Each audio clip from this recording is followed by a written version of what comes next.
Good morning to all of you. Congratulations on this International योग day. इस विशेष दिन पर मैं आपसे जिस विषय पे बात करना चाह रही हूँ वह है रोल ऑफ योग इन स्टूडेंट्स लाइफ. तो सबसे पहले हम शुरू करेंगे योग से. योग जो है इसके जो फाउंडर हैं वो महर्षि पतंजलि हैं. महर्षि पतंजलि ने योग के आर्ट्स जो है दिए हैं वे है यम, नियम, आसन, प्राणायाम, प्रत्याहार, धारणा, ध्यान, समाधि. समाधि जो है वो अल्टीमेट एम है योग का. तो इसमें से आपने कुछ नाम तो सुने होंगे, जैसे आसन है, प्राणायाम है, ध्यान है. तो आज हम जो है ध्यान के विषय पे मेन बात करेंगे, क्योंकि आज के समय में जो स्टूडेंट्स हैं उनको ध्यान की, मेडिटेशन की बहुत ज़्यादा ज़रूरत है.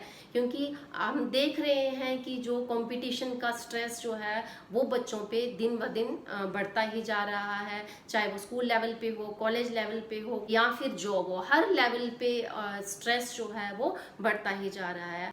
आज के समय में बहुत ज़्यादा इम्पोर्टेंस है स्टूडेंट्स के लिए मेडिटेशन की. लेकिन मेडिटेशन का नाम सुनते ही जो है लोग डर जाते हैं. अगर आप देखें, मेडिटेशन जो वर्ड है उसका मतलब होता है ध्यान. किसी भी काम को करने के लिए हमें जो है ध्यान लगाना पड़ता है. किसी भी काम को अगर हम ध्यान से नहीं करेंगे तो वो काम अच्छे से नहीं होगा. इसलिए हम कहते हैं कि इस काम को ध्यान से करना. ध्यान से करने का मतलब क्या है कि उस काम को होश पूर्वक करना, पूरा कंसंट्रेशन के साथ करना, पूरा फोकस लगाकर करना. कि जो काम हम कर रहे हैं हमारा पूरा फोकस, पूरी कंसंट्रेशन जो है उस काम के प्रति हो जाए. यही बात पढ़ाई के अंदर भी जो है वो लागू होती है. आपने देखा होगा कि कुछ बच्चे ऐसे होते हैं कि वो सारा दिन पढ़ते रहते हैं और बाद में जो रिजल्ट है उनका बिल्कुल भी अच्छा नहीं आता, वो अच्छा स्कोर नहीं कर पाते. और दूसरा बच्चा है जो बहुत कम समय लगाता है पढ़ाई में और वो उससे बहुत अच्छा स्कोर करता है. ऐसा कभी नहीं है कि एक बच्चे के अंदर दिमाग ज़्यादा है और दूसरे बच्चे के अंदर दिमाग कम है. नहीं, ये गलत धारणा है. दिमाग सबके पास होता है, लेकिन उसका हम यूज़ किस तरह से करते हैं. ठीक है, हम फोकस कहाँ करते हैं, हम कंसंट्रेट कहाँ करते हैं. अगर बच्चा किताब आगे लेकर बैठा रहेगा और वो उस किताब को फोकस नहीं कर पाएगा, कंसंट्रेट नहीं कर पाएगा, तो उसके दिमाग में क्या जाएगा? कुछ भी नहीं, वो जीरो है. तो इसी तरह एक बच्चा जो है पूरी कंसंट्रेशन के साथ पढ़ता है तो वो जल्दी चीज़ों को समझ जाएगा. इसी तरह हर काम को करने के लिए हमें ध्यान की ज़रूरत होती है. इसी तरह पढ़ाई को भी करने के लिए हमें कंसंट्रेशन की ज़रूरत होती है. हमारा जो दिमाग है वह हर समय भटकता रहता है. कभी भी वो जो है वो शांत नहीं रह सकता. सोए हुए भी आपका दिमाग जो है वो चलता रहता है. तो एक समय हमारे दिमाग के अंदर बहुत सारे विचार जो हैं वो चलते रहते हैं. इन विचारों को जो रोकना है उसी के ऊपर हमने काम करना है. हमारे पास एक सुपर पावर है जिसका नाम है ध्यान केंद्रित करने की क्षमता को बढ़ाना. मतलब ध्यान को फोकस करने की क्षमता को बढ़ाना, ताकि आपका जो मन है वो एक जगह पर टिक सके, वो बहुत जगह पे डाइवर्ट ना हो सके. तो इस ध्यान को केंद्रित करने का जो सॉल्यूशन है, जो हम अपने माइंड को एक जगह फोकस कर सकें, उसका जो सॉल्यूशन है वह है मेडिटेशन. अब हमें मेडिटेशन में करना क्या है?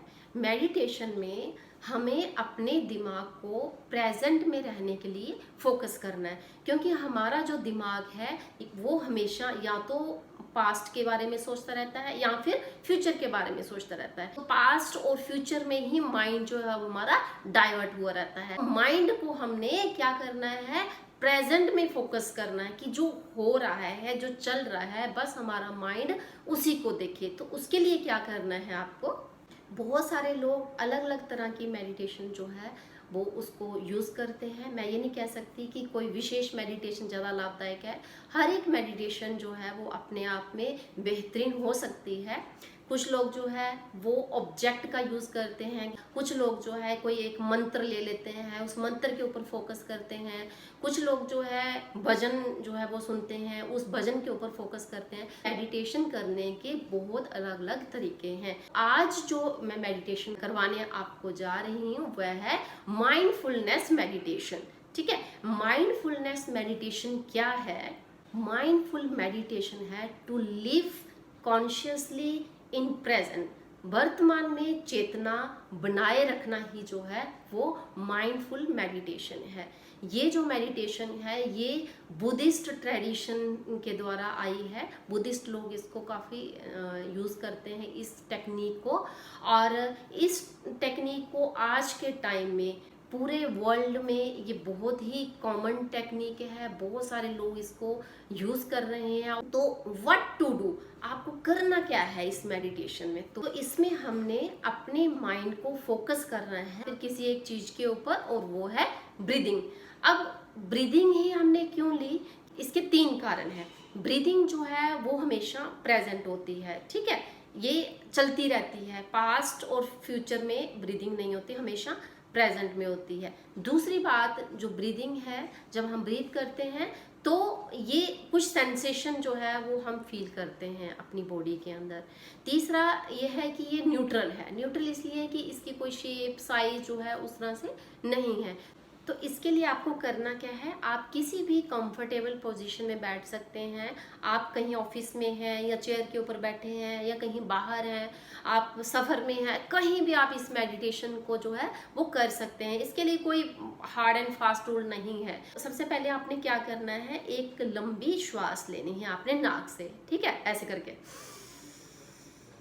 जैसे ही आप श्वास भरेंगी तो आपकी जो चेस्ट है वो एक्सपेंड होगी और आपका जो पेट है वो थोड़ा सा बाहर की तरफ आएगा, ठीक है, फूलेगा थोड़ा सा पेट।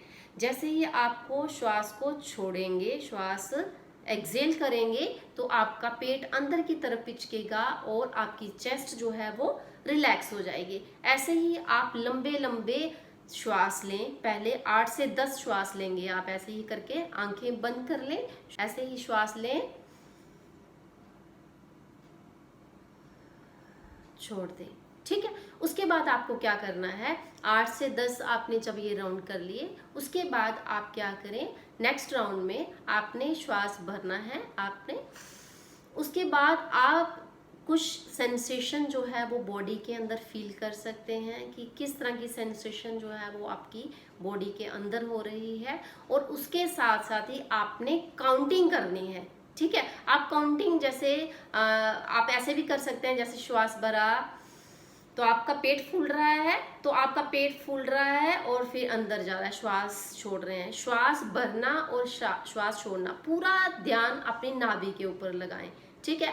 और नाभि जो है वो अंदर जा रही है और बाहर जा रही है, पूरा ध्यान अपनी नाभि के ऊपर लगा लें और काउंट करें, ठीक है। तो ऐसे आपने 21 काउंट करने, जैसे श्वास भरा और छोड़ा, ये एक काउंट हुआ। ऐसे आपने 21 काउंट करने। आप अपनी चेस्ट के ऊपर भी कंसंट्रेट कर सकते हैं, ठीक है। जैसे आपने श्वास भरा, छोड़ा, तो आप अपनी चेस्ट के ऊपर कंसंट्रेट करें, ठीक है। पूरा ध्यान अपनी चेस्ट के ऊपर लगाएं, श्वास भरना है और छोड़ना है। तो इसी श्वास को लेने और छोड़ने में आपने लगातार काउंटिंग करनी है और इस काउंटिंग को आपने फिर इंक्रीज करते जाना है। अब पहले 1 सेट करें, फिर 2 करें, फिर 3 करें, ऐसे धीरे धीरे आप इसको इंक्रीज करते जाएं। इस दौरान ऐसा भी होगा कि जब आप काउंटिंग करेंगे तो आपका माइंड जो है बीच में डाइवर्ट हो जाएगा। जैसे आप 5 तक पहुंचे हैं तो आप कहीं और चले गए, ठीक है, कोई और विचार आपके मन में आ गया, तो उस विचार को आने देना है, उसके साथ लड़ना नहीं है आपने। ये विचार आ गया, मेरे सारी काउंटिंग खराब होगी, अब मुझे दोबारा करनी पड़ेगी, ऐसा नहीं। आप मन को शांत रखें, उस विचार को आने दें और फिर दोबारा से वापस अपनी काउंटिंग पे आ जाएं, ठीक है। तो इसमें आपने 3 स्टेप याद रखने हैं। पहला स्टेप क्या है, सांसों पर ध्यान लगाना है, ठीक है, जो आप श्वास ले रहे हैं। और दूसरा क्या है, रियलाइज करना है, दिमाग जब आपका डाइवर्ट हो तो आपको रियलाइज हो जाना चाहिए कि हाँ अब आपका दिमाग जो है डाइवर्ट हो गया, कोई आपके दिमाग में और कोई विचार जो है वो आने लगा, तो फिर फटाफट उस डाइवर्शन को आपने रियलाइज करना है और दोबारा तीसरा स्टेप है दोबारा वापस ध्यान के ऊपर आना। तो इन 3 स्टेप को आपको याद रखना है। पहले सांसों के ऊपर ध्यान लगाना, फिर रियलाइज करना किसी अगर आपका दिमाग डाइवर्ट हो रहा है, और फिर वापस ध्यान पर आना, तो ये 3 स्टेप जो है आप इसमें लगातार अगर आप इनको करते रहेंगे तो कुछ ही दिनों में आप अपने माइंड को आप पाएंगे कि आप बहुत ज़्यादा कंसंट्रेट कर पा रहे हैं। इस मेडिटेशन के इतने अच्छे रिजल्ट हैं कि कुछ ही दिनों में आपको जो है ऐसे लगेगा कि आपकी लाइफ चेंज हो गई है। मेडिटेशन करने से आपकी कंसंट्रेशन इम्प्रूव होगी, आपकी मेमोरी पावर जो है वो इंक्रीज होगी, स्ट्रेस जो है वो आपके पास नहीं आएगा किसी भी तरह का, ठीक है। तो इसी तरह से आप अपनी लाइफ को खुशहाल बना सकते हैं एक छोटी सी मेडिटेशन करके। तो मुझे उम्मीद है कि आप रोज मेडिटेशन करेंगे और कम से कम आधा घंटा जरूर दें अपने आप को, उसमें आप योगासन करें, प्राणायाम करें और कुछ देर मेडिटेशन जरूर करें। इसी के साथ मैं आपका बहुत बहुत धन्यवाद करती हूँ कि आपने मुझे सुना। आप सब खुश रहें, मस्त रहें, स्वस्थ रहें। Thank you.